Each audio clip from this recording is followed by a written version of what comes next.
Sylvain Rousseau, on en parle depuis le début de la semaine, de ces drones Shahed, on l'a dit, faciles et rapides à construire. Pourtant, le nombre de tirs iraniens est en forte baisse depuis le début de cette guerre. Et oui, effectivement, on se posait la question lundi déjà sur ce plateau de savoir qui allait arriver finalement à court de munitions en premier. Est-ce que ce serait les Iraniens ou est-ce que ce serait les Américains et les Israéliens? Effectivement, ce qu'on observe, c'est que le nombre de tirs, que ce soit de missiles ou de drones en provenance d'Iran, est en très forte baisse.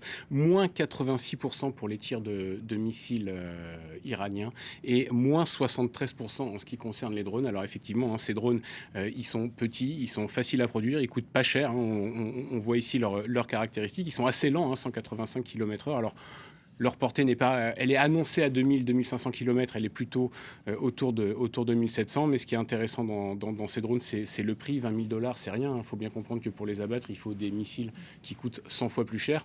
Et on se posait effectivement cette question-là. Donc on voit que la raréfaction des tirs en provenance d'Iran semble indiquer que les Iraniens commencent à être à court de munitions. L'Iran a tiré plus de 500 missiles balistiques et plus de 2000 drones depuis le début de cette guerre. Alors est-ce que ça vient d'un problème de manque de munitions? On ne connaît pas vraiment les stocks de munitions iraniens. En plus de ça, ils ont été entamés pendant la guerre des 12 jours au mois de juin.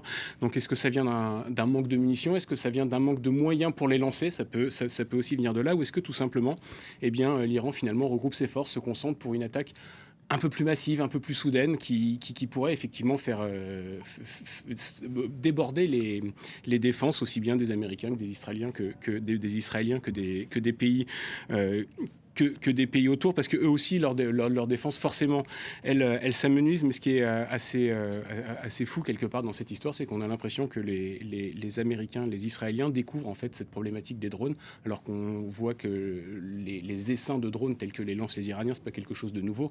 Demander aux Ukrainiens, c'est tous les jours depuis des années, depuis des années chez eux. Donc est-ce qu'il y a une sous-estimation des capacités de l'Iran? Est-ce que la stratégie iranienne qui consistait à tirer un peu partout en espérant que les pays du Moyen-Orient feraient pression sur les États-Unis, a été sous-estimé ou plutôt mal anticipé.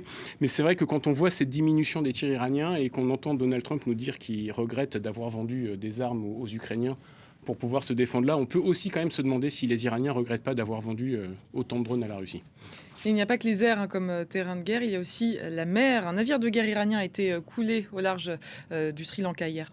Oui, effectivement, une frégate, l'Iris Dena, qui faisait route vers l'Iran et donc évidemment vers le détroit d'Ormuz. On sait que c'est aussi l'un des enjeux majeurs de ce conflit. Pas question évidemment pour les Américains de laisser ce genre de bâtiment militaire arriver jusqu'au détroit. Le navire revenait d'un exercice militaire dans la région indienne. Alors les images sont stupéfiante, c'est cette torpille qui va couler, faire exploser complètement le bateau. Mais je voudrais aussi qu'on revienne sur la déclaration d'hier du secrétaire américain à la Défense, Pete Hegseth. Pardon, et ensuite on va décrypter cette séquence.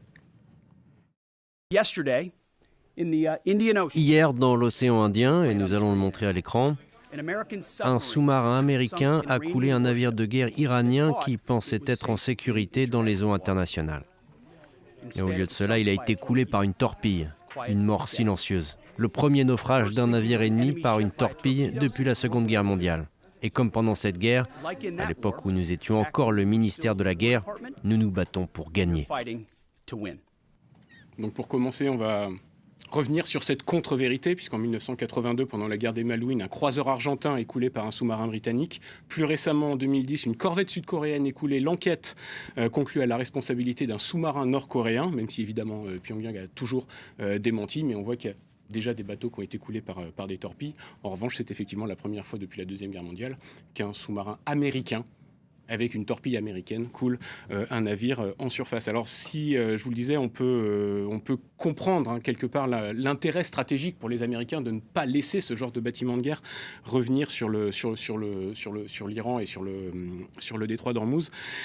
Il y a quand même quelque chose de très gênant dans toute cette séquence. D'abord le fait que ces images sortent, qu'elles sortent aussi rapidement, qu'elles sortent avec une telle décontraction, une décontraction qu'on retrouve quelque part dans la conférence de presse du secrétaire à la défense américain.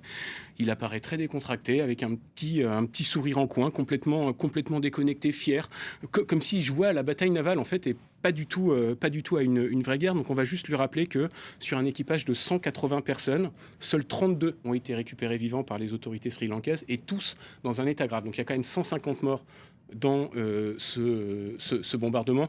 C'est quand même important de le signaler. Ce qu'on sait, c'est que ce sont les Américains qui gèrent toute la partie maritime. Les Israéliens ne s'en occupent pas, ils leur laissent vraiment cet aspect-là du conflit. En revanche, il va peut-être malheureusement s'habituer à revoir ce type d'image et donc ce genre d'autosatisfecit plus que déplacé, puisqu'un autre navire de guerre iranien, lui aussi, qui participait aux mêmes exercices, est en ce moment même en route, là encore vers l'Iran, au large du Sri Lanka. Merci.